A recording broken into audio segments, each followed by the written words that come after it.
So, eto, um, matindi pa rin daw ang crab mentality ng mga Filipinos. Ayon dito sa isang fan ni Lea Salonga, yung nag-sneak out, yung gustong, or nag-intrude sa dressing room ni Miss Lea Salonga. Grabe daw ang crab mentality. Yung siguro, ang ibig sabihin dito, ay pilit na binabatikos ang ginawa niya at binabatak siyang pababa. Naku po, wala namang ganun. Sino ka ba? Wala ka naman sa taas para batakin ka ng mga netizens, diba? Tignan natin fan ni Lea Salonga na isa na ngayong vlogger, nagsalita tungkol sa crab mentality ng ilang Filipino. Yon. Napakasakit tanggapin, pero eto daw ang katotohanan. Nalagana pa rin yung crab mentality. Saganang akin dyan sa crab mentality na yan, una sa kanya muna. Kasi ang ibig niya talagang sabihin dito, binabatak siya pababa.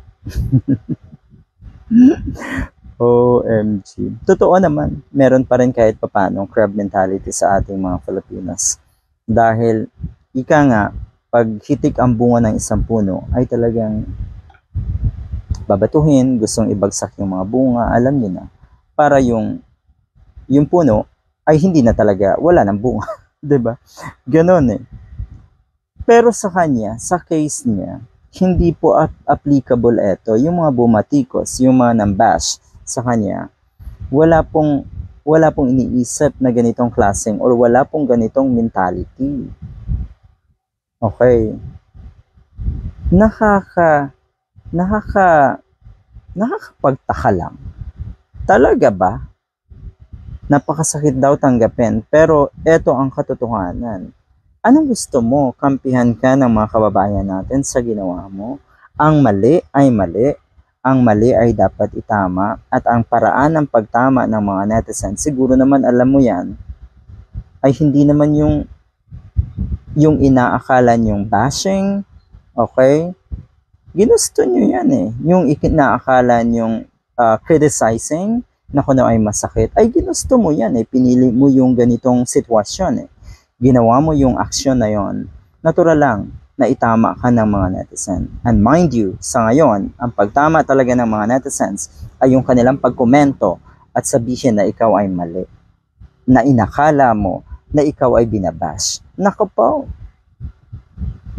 Ganun naman ang excuse ng mga ganitong klaseng tao na kung ay binabash sila ng todo. Katulad nung nangyayari ngayon na doon sa isang vlogger na nagpahiya ng bagger. Hindi ka po binabash. Sadya lamang na tama or nakita ng mga netizens kung ano yung totoo at pinapaalam sa'yo yung ginawa mo. Baka kasi hindi mo pa alam at baka ulit-ulitin mo pa. Ganun po. Mahilig silang kuno ay ang daming bashers nang babash sa akin. Diba? Yung pagpuna sa inyong mga kamalian, hindi po yun pambabash. Yun po ay para sa ikabubuti nyo sana. Pero ang nangyayari kasi, nakakatulong yon para ang ilang mga netizens na nasa social media rin ay maging aware na pag ginawa ko rin ito, ako rin ay posibleng mapagsabihan at baka hindi ko kayanin yung mga salitang gagamitin ng mga netizens. Etong fan na ito ni Miss Lea Salonga ko na mukhang hindi kaya. Okay, yung mga words na ginagamit ng mga netizens, laban ko na sa kanya. Tapos sasabihin mo, crab mentality. Hindi na, walang ganun sa'yo. Hindi ito applicable, etong crab mentality na ito, sa sitwasyon mo. Alright?